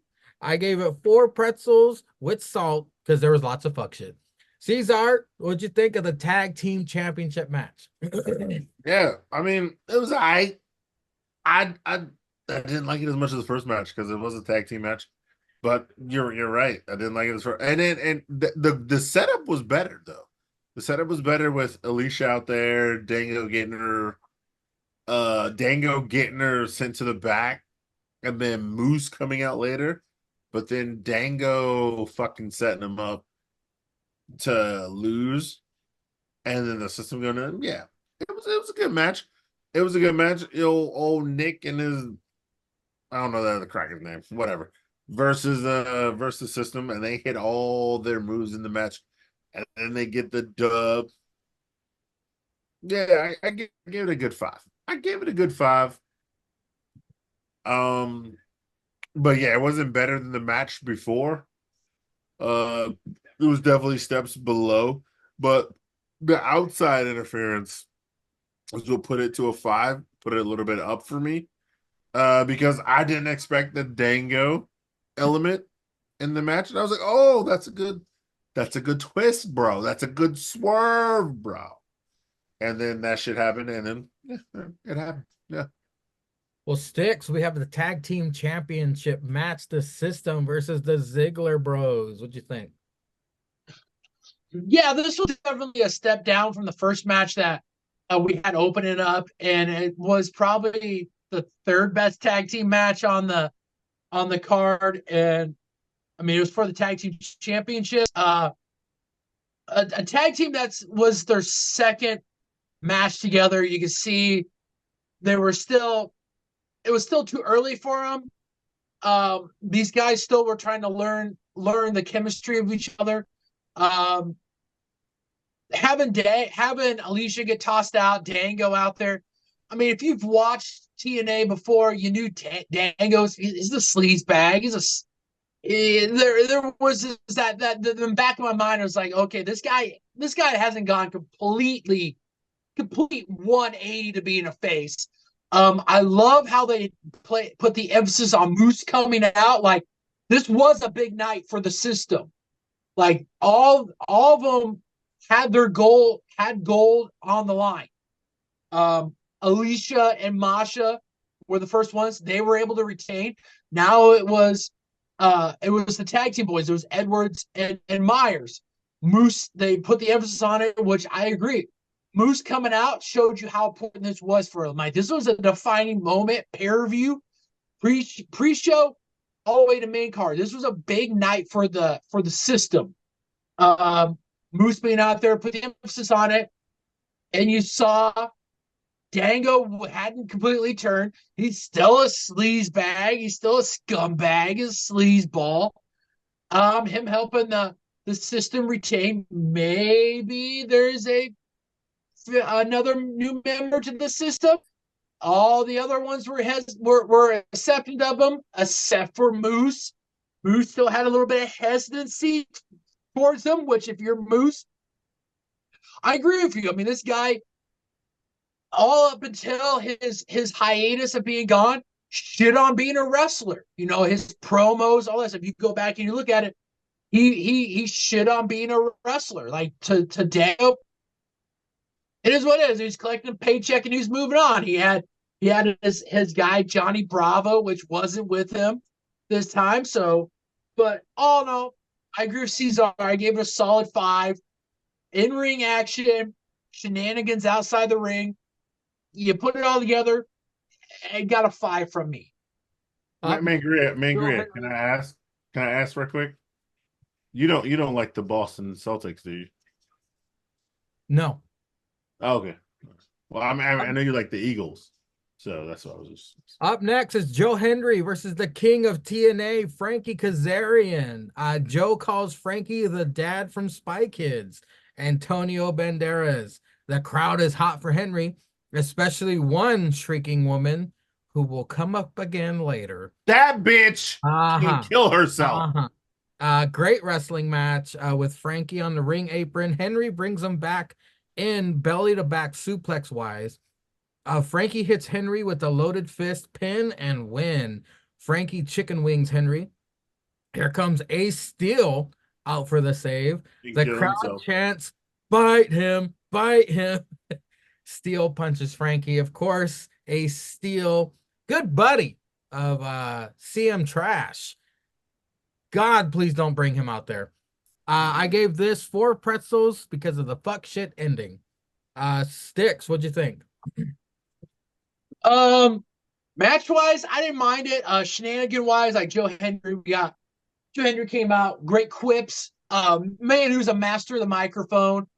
Being able to do the correlation of the King of TNA and Antonio Banderas. Match wise, it was an all right match. Frankie Kazarian keeping up with what he does best. He was able to use some fuck shit, loaded fist, you know, didn't see it right away, but then when they went back and showed you the replay, showed you fumbling with his trunks, pulled out a roll of quarters. Hendry went for the I think it was the belly to back suplex as halfway through, hit him in the face with it. Cause I don't know about you guys, but I was like, well, what the hell happened? It's like Hendry came out from this worse to wear. Then when they showed the replay, they showed it down. You're like, oh, okay. I could go without the whole Ace Steel thing. I mean, they started preluding this. I think it was that following Thursday. Yeah. I mean, Joe Hendry don't need him. Joe Hendry is a star, was a star before this, is still a star, can still be a star without Ace Steel. I was hoping they were just going to play into this because they were going to be in Chicago. But I think we found out later this is going further than what they need to do with it. I agree with you, Mingry. I gave it 4. This is something that they could have just done with Joe and Kazarian, and then you could maybe take it a step further between those two without the Ace Steel involvement. But it's TNA. They brought him in. Now they're going to prolong it when they don't need to. And all in all, it was a solid match. I mean, Kazarian, the right guy wanted to be able to prolong this, and the way he won was that he should win it. So all in all, I mean, it was an all right match, and I gave it 4. Speaking of earlier in the week, I do love the foreshadowing of Joe Hendry training with Natty in the dungeon. So yeah, it's a TikTok. foregone conclusion that we are going to believe tomorrow night. But Cesar, speaking of Mr. Hendry, he took on the king of TNA with some shenanigans at the end. What'd you think? Quick question. Did you skip a match on purpose? What'd you think of Joe Hendry versus I just want to know. I just want to know if you skipped the match on purpose, you dirty nigga. Because I didn't watch it. I ain't gonna lie, I did not watch that match. We missed an integral part. We're gonna have a first date coming up. Roll Tide, gentlemen. Skip that shit. I skipped that shit on purpose, and I just want to know And because he ain't talking about. I was like, I swear. I was like, because when you talk about this match, I was like, I swear this was in like the second I part when knew I he watched was it going online. to. Because you want to know what? My girlfriend said the same thing. She looked at me and said, "You're going to sit through a PCO match." She said, "Guess what? This is how she's like, I can envision how this is going to go on the podcast." PCO had a match. Next up, we have Frankie Kazarian and Joe Hendry. She Didn't even called get it. that. You didn't even give it the time of day, Sangria. Didn't even do that. I skipped that shit. I didn't watch that shit. I skipped that shit. When them niggas came to the ring, I skipped it. I didn't even watch the promo. Did you watch the promo? Anybody watch the promo? I didn't watch the promo. You know, Sticks did. Yeah, it's understandable. We can go forward. All right, what was the match? I'm Joe sorry. Hendry versus Frankie Kazarian. Yeah. It was an alright match. It was an alright match against the king of TNA. But yeah, fucking Ace. I don't get the Ace Steel thing, and I hate anything to do with dumb That niggas shit being better not be trash. some foreshadowing. We better not get that shit. But yeah, they had a match. They had a match at the pay-per-view, and then and old Ace Steel had nothing to do with. I don't. Did he have something to do with the finish? No, not really. But yeah, he had nothing to do with the match. Yeah, Kazarian had the nuts and got in at the end of the match, and then popped him, and then got the dub, and then was gonna fuck him up some more. Then Ace Trash showed up. But yeah, whatever Stick said. Yeah, what was this 4.5? I don't remember yet. Four. Yeah, this was just a filler match in between the pay-per-view. There was definitely some shit we skipped, and y'all should skip it as well. And then yeah, this was like a 4 of a match, not worthy of Joe Hendry's talent.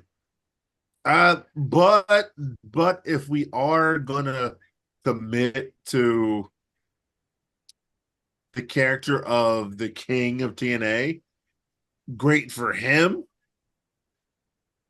And then expanding on that, like going forward, yeah, great for him. Great for him. This was a great match for him because in big matches, I think he's been losing lately. Well, not losing, but like winning, then losing, then winning, then losing. So for him, great for him. But for this pay-per-view, yeah. Wait, Cesar. Go ahead and talk about Ali versus Trent Seven. You go first. You started the X Division Championship match. What do you got, a pee or something? Yeah, he's got a pee or something. That nigga ain't being here. Yo, but Ali versus Trent Seven.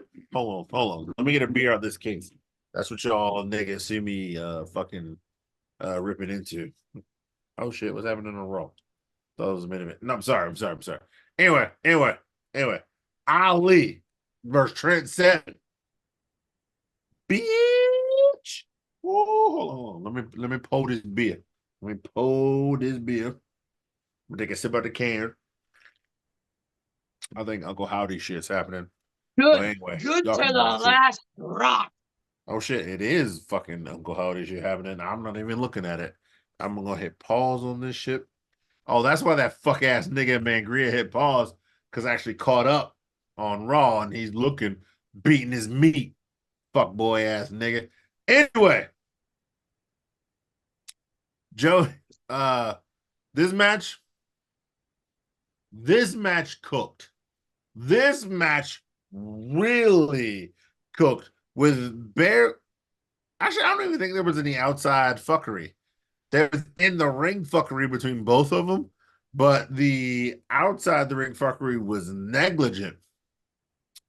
So I know y'all talked about matches that was beer cheese and whatever. I'm gonna let you in early. This was my beer cheese match of the night. No match to me, and yeah, look, the Hardy match was good. The ABC match, I love the ABC. This match was the beer cheese match of the night. This match cooked. These boys went all out. They had a banger inside the match, outside the match. It was for the title. They brought up the backstage shit and even the camera in the super backstage shit to make Ali look bad. Trent Seven came out. Mikey didn't come out. Like the Durka Dune Coon nigga didn't come out. These boys were in the ring fighting each other, doing work, doing dirt. Oh my God, it was so good. The low blow, they had two low blows. The low blows on Trent, and then Ali trying to take advantage of the low blow on Ali, and then Trent trying to take advantage. The outside the ring work. They both were on the shit. Trent hit the elbow. They came back. They're both outside. The referee counting. Mustafa on the top rope. Trent slid in. The 450 on the spine, and then he kicked out. Jesus Christ. Like everything about this match could. They started off a little like they came in the medium. They hit the heavy at the end. I think this was probably the longest match of the night. But they hit all the spots that you needed to hit for a banger. I gave this shit like a 9 in the beer cheese. This was really good to me. Like this whole match, they gave those boys enough time to do everything. And they did everything. Like even though this match to me was the longest match on the card, it was the greatest match on the card. Just because they got everything in there. Everything in there. And yeah, like I'm saying. I like me some EY. I like me some Josh Alexander. Y'all know I like me some ABC. And I know that match was like kind of like right after this. If not right after this.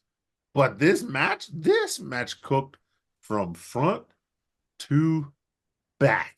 Like everything. Like the pre-show announcement on some shit, the match, the aftermatch, even the shit where they were talking to each other in the ring. So good. This is peak. This is peak. This is what AEW wishes they could have. I'm sorry to say, this is what main roster wishes they could have. This is some NXT pay-per-view type shit if you have a nigga named Dijak in that shit. This was so good. Super great.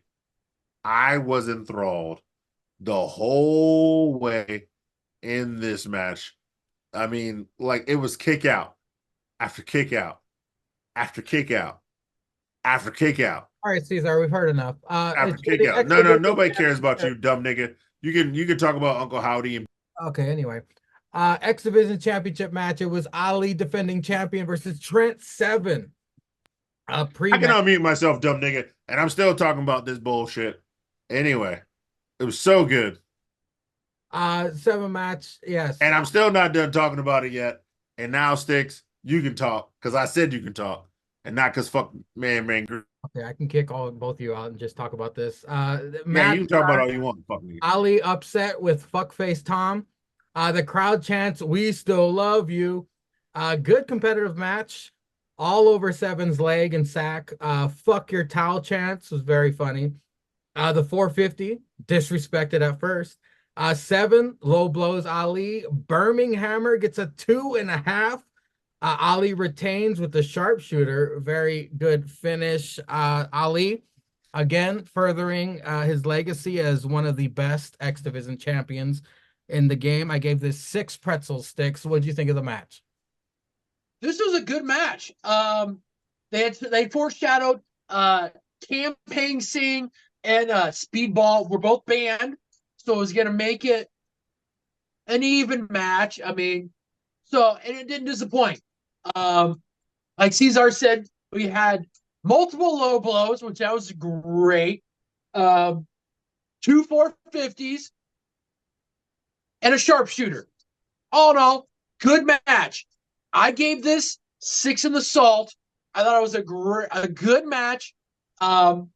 Chicago crowd, even though they showed the shenanigans, the camera kept rolling. Ali talking about not even living in Chicago, calling the X Division Championship a prop, and the crowd still loved him. That is what you can tell you have something great and a performer. The crowd still loved him.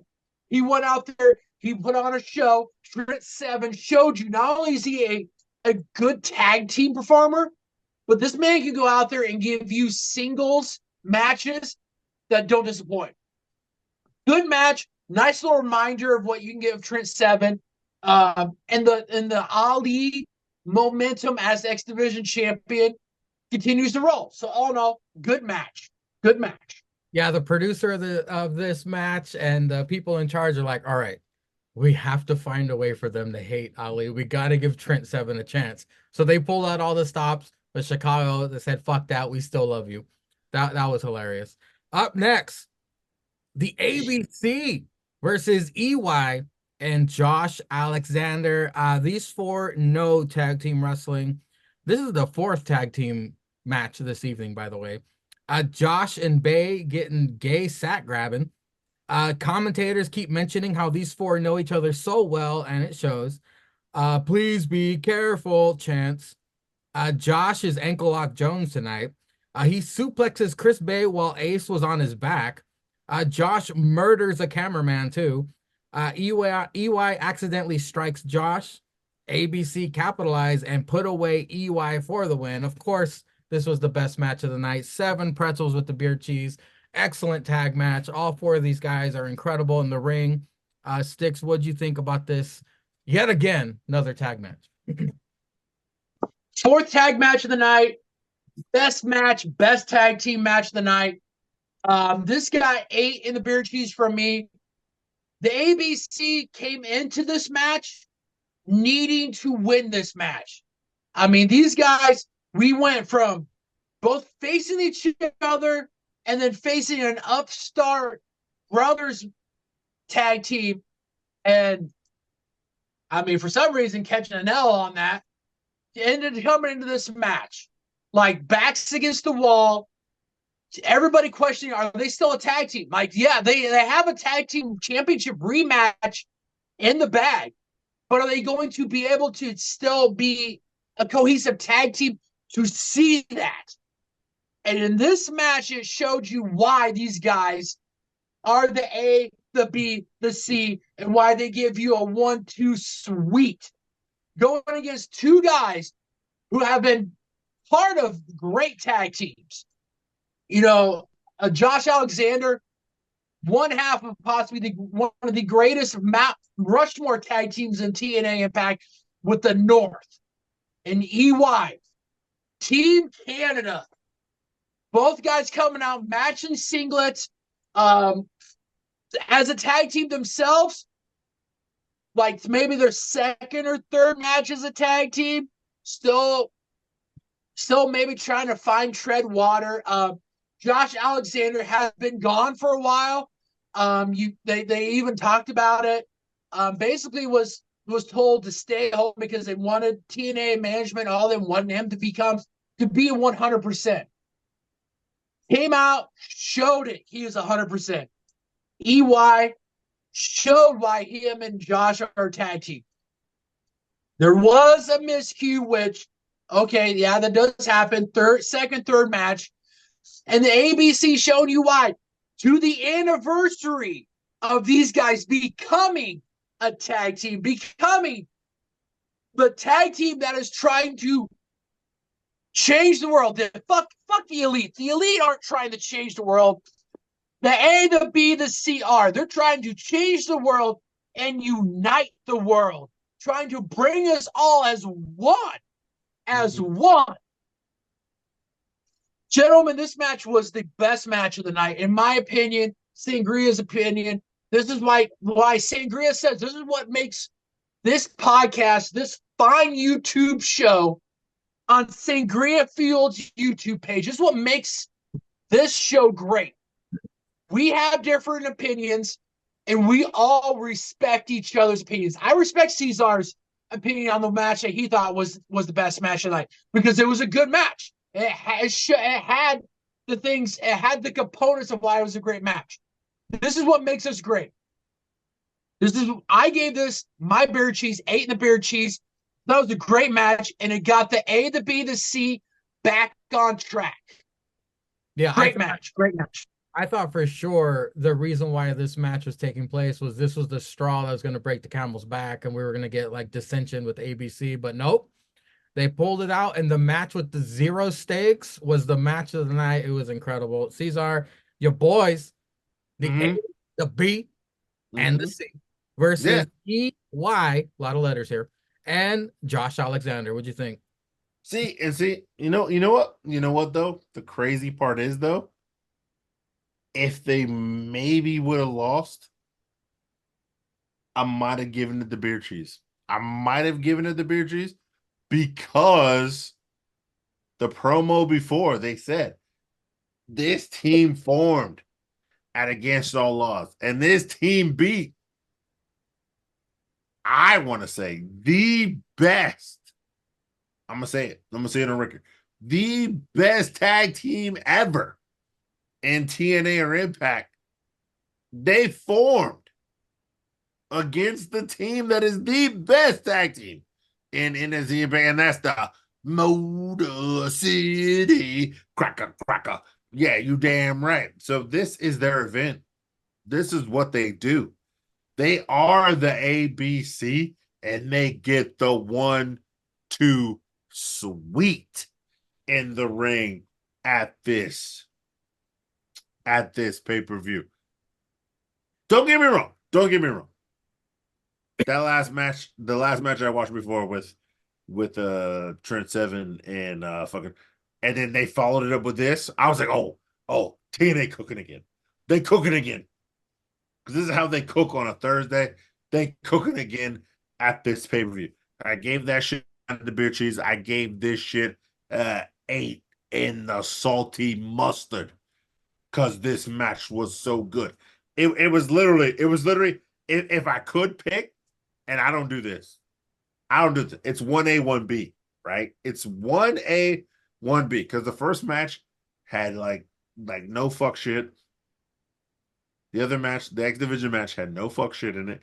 Even though we know Ali could have the fuck shit in a match because he's shown to have the fuck shit in the match. He's shown to do the dirt. He's shown to hit the under the crotch. And then Trent Seven got the crotch back with the finisher, the burning hammer. I just felt like as a match in whole, that match was so good. Storytelling made Trent Seven look so good. I'm not saying Trent Seven's ass because we know he's good, but it was just so good. And then you're gonna take a tag team who is a tag team who's created at this pay-per-view versus 2 guys who are fucking world champs. And then even though that tag team has great singles competitorship on their own, but they've never achieved the world championship status. And the other 2 guys are like, they made the point of, yo, Josh Alexander had this fucking singlet made for EY. So they'd be on the same team and they're fucking cooking. And blah, blah, blah. And then like they didn't win it.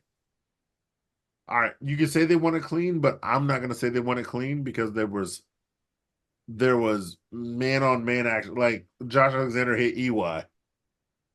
You know what I'm saying? And then the ABC won.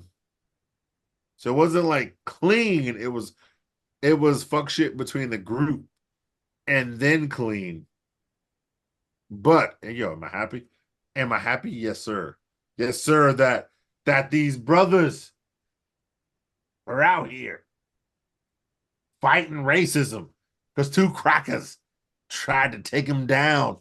2 crackers who I like those white people. If I was having the cookout, those white people would be invited to the cookout. But I'm just saying, it got heated in the match. They were like, yo, fuck you crackers and you cracker niggas, and we gonna beat your ass because we gotta beat your ass. But they prevailed. And it was good. because we all know the ABC is against all racism, and they're out here doing the Lord's work, representing for the coalition. You know why I like this match even more now that I think of it is two stories are being told. The rekindling of the brotherhood of ABC. They're back on track after their, they had their singles shaky battles ground, and whatnot. Yeah. shaky ground, but now they're back on the same page. Plus, we're starting a new story with Alexander and EY. Next week, he's gonna be like, "What the fuck, man? Well, why'd you hit me? What the fuck's going on here?" So they started a new story, and they got the ABC back on the same page. Great match. But that's what TNA does, which is why this was a good match. But I mean, I don't know, man. That X Division title match. All right, let's move on. Jordan Grace open challenge is answered by Tatum Paxley. The crowd was chanting for that one bitch nobody likes, Tessa. And like, we want Tessa, and some people are going, no, we don't. Nobody wants to see that bitch. So good. She don't so good. She can wrestle, but she don't get along with nobody. Yeah, we love a good crowd. Ash and her fuckboy on stage watching. Paxley doing her best against the Juggernaut. Grace with the Mark Henry spot. Grace under pressure. Muscle buster. Paxley going for the ears. She's been holding her own this match. Juggernaut driver does end it. Ash attacks post-match. Ash is trash chance. Love it. Sometimes Chicago crowds are good.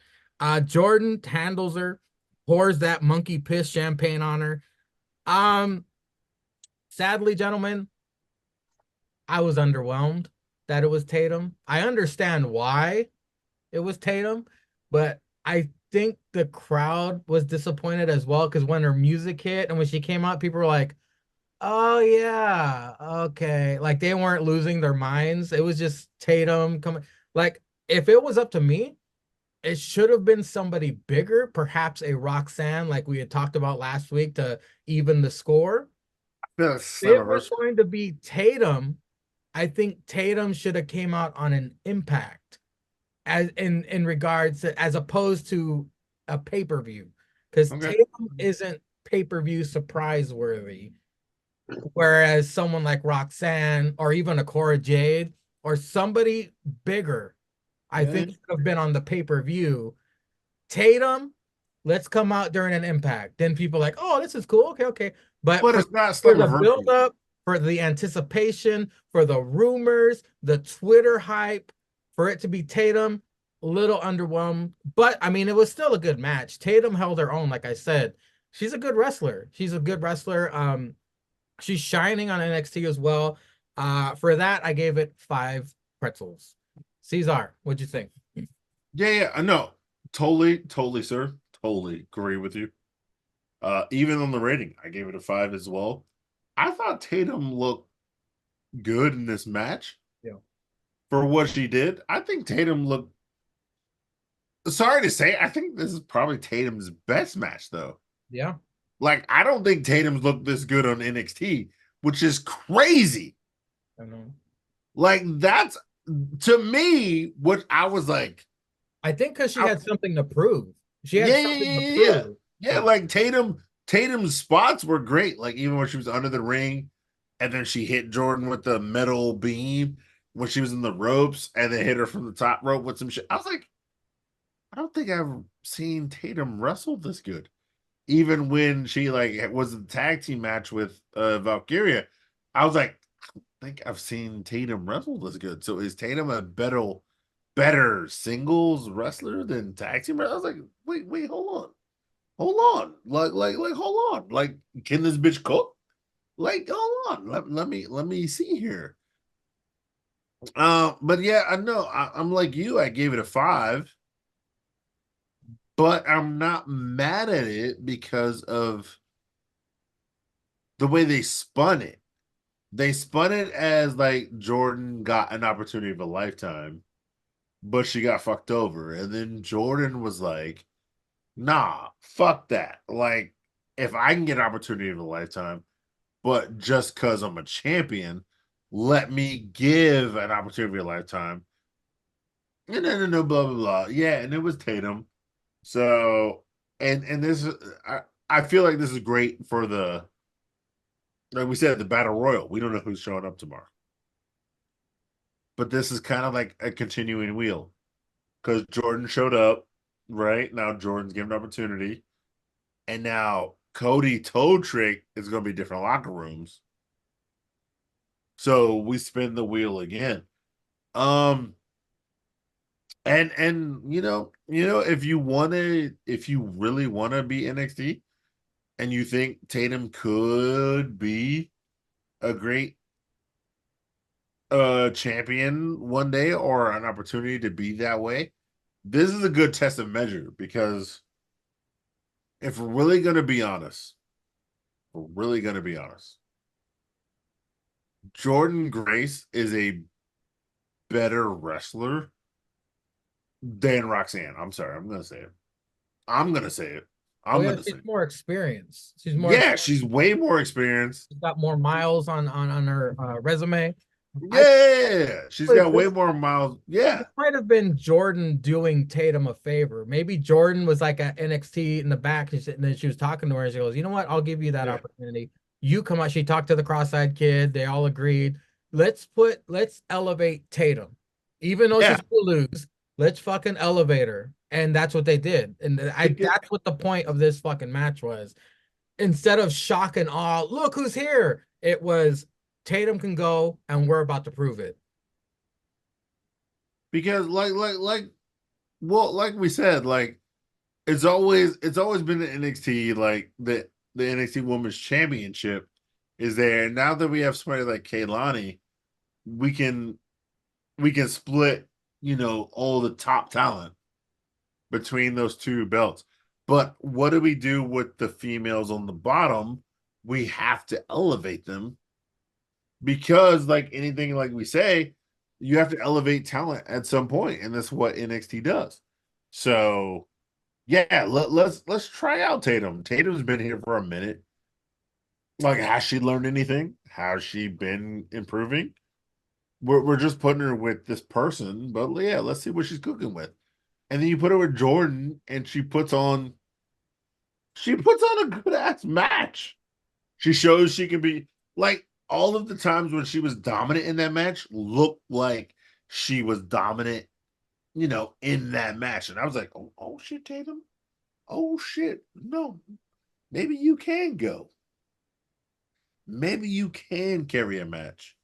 Maybe you can do this. You're figuring it out. You're with somebody who is so experienced, has so many matches, and now you're cooking. So maybe you can do it in NXT with, like, because we know NXT brings in that future talent every year. Every year. So if you can get to the peak and you can be women's champion, you can bring up those new talent.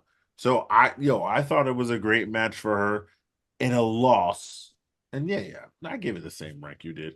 But it was a good match. Yeah. Before we get to sticks, honorable mention, big ups, speedy recovery to Big Body Hoovy, because Riley, that's Tatum's man, Big Body Hoovy. Riley broke his ankle on Level Up on accident. He flew. Hoovy was on the ground on the outside. Fucking Riley dove over the top and landed directly on his ankle, broke his fucking ankle. So I mean, he's another one that's gonna get to spend a lot of time at home banging his woman, mostly cowgirl though. Sticks, what'd you think of I don't know who that is. Grace Open Challenge? Well, I'm gonna keep this short, sweet, because I gotta take a piss. One, they laid the groundwork at Battleground with Tatum Paxley showing up and taking her title and taking the Knockouts Championship. And two, this was Tatum Paxley's best match as a wrestler and as a contracted WWE talent. And with that being said, she'd be able to do that and catch an L. I gave it 5 and the salty mustard, and we can move on now because I got to take a piss. Yeah, do it. While Sticks drains his lizard, we're at the main event. It's Broken Rules for the TNA Championship. It's Moose, defending champion, versus Matt Broken Hardy. The Ziggler Bros fight Myers and Edwards to the back, so he don't got no backup except for one woman. Hardy hits a side effect on the corner of the apron that looked gnarly as fuck. That shit looked like it hurt.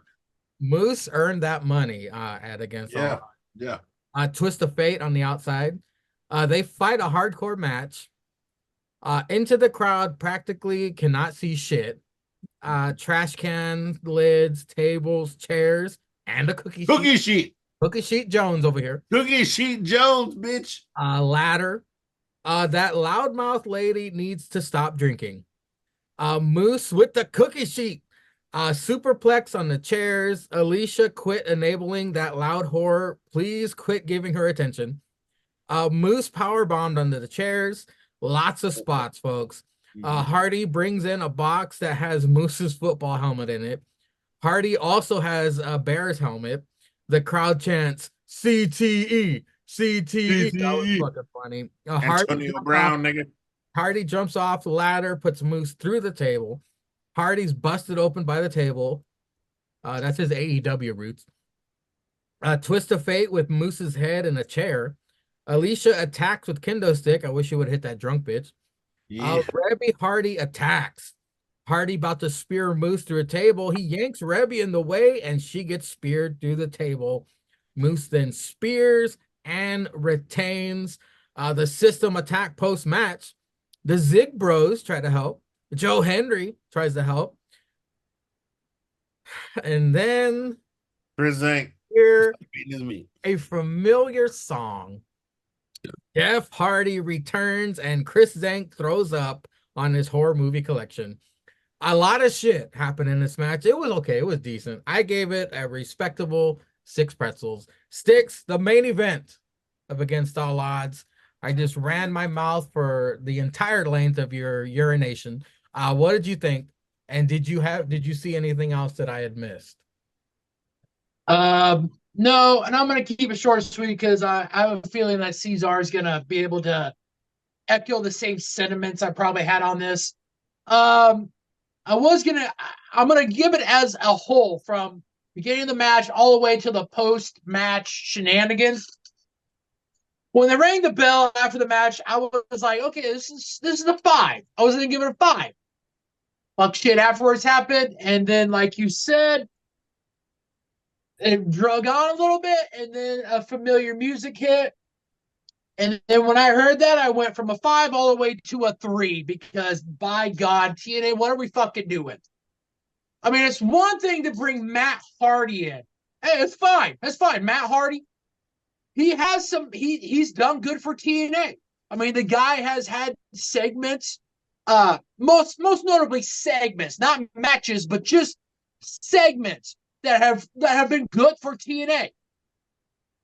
And then you bring a man who has done, in my opinion, nothing good for TNA. I mean, when his run in TNA that he had it was when he was a drunken, pill-riddled fucking guy that went out there and basically said, fuck it. You may want it to go one way. Yeah, I'll get it to you that way in the match, but we're going to do it my way. And he fucked over a lot of talent and a lot of people in TNA. Jeff Hardy's back. So I went from a 5 to a 3 as soon as I heard that music. And that's all I'm going to say about this main event match. Wow, Sticks took that shit personal, but Brother Caesar, I knew you'd have something to say about the main event. And what is it? What'd you think? I mean, the fact that you said it that way makes you think of that shit-ass ending on Raw that you took a mute for. Anyway. Oh, I was like, what the fuck? Like, yeah. I was trying to make a... Anyway, I was trying to make a joke. Anyway. The main event of TNA... Yeah, it was Moose versus Matt Hardy. And that's a good setup. You take away the tag team champs with the Nemeth boys pushing it out. Right? That's a great way. They fight how they gotta fight. They do what they're gonna do. They get it on in the ring. Moose versus Broken Matt. and Moose, you know. They fight all around. They bring out ladders, chairs, table. All the spots they did was really, really, really good. Like the suplex off the top rope and the chairs, but the fucking powerbomb in the chairs, and then the fucking the ladder spot when he had the helmet on. He puts the helmet on, he goes for the 3-point. He fucking back body drops him onto the ladder and then jump on the ladder in the chair. Like all that shit was great. Reba comes out and hits that bitch with the kendo stick. She in the ring. That table was set up. Bow into the table. Like it's all great. I mean, like it was a really, really good championship match with no rules. And just because Matt is so much older now, that's the way you gotta get him over. Because if they'd had a regular match, come on, son. Moose would have wrestled circles around him and then crushed him. They had to have a match like that to where everything was like it was over the top. It's fucking tables, it's ladders, it's chairs, it's whatever. And then Moose gets the pin with the spear, the 1, the 2, the 3, and they go after him, and then everybody comes out. Then of course Jeff Hardy comes out because Nick Nemeth comes out, everybody comes out. But no, it was a good match. It was a good main event. It was a good main event. It wasn't boring. Everything they did in the ring was super, super good. I liked the match. I thought it was super great. I gave it 7 pretzels and the salt. Damn. I mean, Generous. I liked it. I liked it. I liked it. It wasn't better than my match of the night, and it wasn't better than the fucking tag match, but I gave it 7 pretzels and the salt. Because I mean, for what Matt Hardy could do, because he's old as fuck, this was the sensible thing to do. Yeah. And they had to do it. It had to be broken rules. It had to be no rules. Because Matt Hardy couldn't have had a wrestling match with Moose. He had to have chairs. He had to have tables. He had to have high spots. It had to have fuckery. It had to have gimmick. Like, if they're going to have a heavyweight championship match, it had to have gimmick. If they would have wrestled a regular wrestling match, that shit would have been a 2. Y'all know it. I know it. That shit would have been garbage as fuck. They had to have so much fuck shit to have it be entertaining. It wasn't the best match of the night because, well, according to y'all, the best, let's be honest, according to y'all, the best match of the night was that tag match with Josh Alexander and them. According to me, the best match of the night was the X Division Championship match. Like, when we watched it, we were all like, they had to do this in order to like keep us watching it and not be on TikTok like looking at bitches. Because like, let's just be honest. But yeah, I was like, it was a good match for what they had to do. And then everybody they brought in, yeah, of course, the system was gonna just keep beating bitches up. Immediately after the pay-per-view ended, the biggest thing I saw repeatedly was that Jeff Hardy returned to TNA. That means the Hardy Boys can go back to WWE, which is ridiculous. But Yeah, I hope it happens just to piss you off, Chris Zag. That would be fucking hilarious to see what he says in the fucking chat when Jeff Hardy comes out and twists or fate somebody. It's gonna be funny. It would be the funniest shit. It would be the funniest shit. But I was just talking about the match before Jeff Hardy came out. And as far as the pay-per-view goes, this is just making me a bigger fan of Moose. Moose keeps impressing me. I didn't know shit about Moose. Started watching TNA like last year. I started watching on a regular basis. I was like, who's this guy? He keeps I'm becoming a bigger and bigger Moose fan every time he defends that title. He's had some stinkers, but he's had more good matches than bad matches in this past year that I've seen. And Moose, I want him to stay in TNA. WWE would ruin him. TNA, Moose is Mr. TNA. Kazarian's king of TNA, but Moose is Mr. TNA. He's fantastic. He's a great performer. So Mangria, can I ask you a question? So when Andy with an I cut that promo for TNA versus ABBW, and remember, if you really remember that promo he cut, and he was like, Moose, oh my God, Moose is so great. And you had that Moose character in ABBW versus Andy, and then Andy won. Did you just not watch any Moose? It was Cynic. Cynic beat Moose at that pay-per-view. Wait, Cynic beat Moose? Cynic beat Moose. And then the next day, Cynic got in a chat and he goes, how'd you know I hate Moose? Because he's racist. Because he's racist. But yeah, Moose. But Nikki Gooch is a legend, and he's not racist. This tripod you guys have been fans of Moose, but I am becoming a big fan of Moose as well. Great pay-per-view against all odds. Next time you see us will be on July 1st. We are taking this next week off. So Nikki Chooch, you can take some time off. Nikki Chooch. Mike Honcho, Wow. you can take some time off, but come back and leave them comments because I'm reading them. Who's been drinking during this podcast? Everybody, because he said Nikki Chooch. Shout out to Nikki Chooch. Until next time, ladies and gentlemen, we do what we do best here at the Tripod, and we give that big ups to Stallion Pete.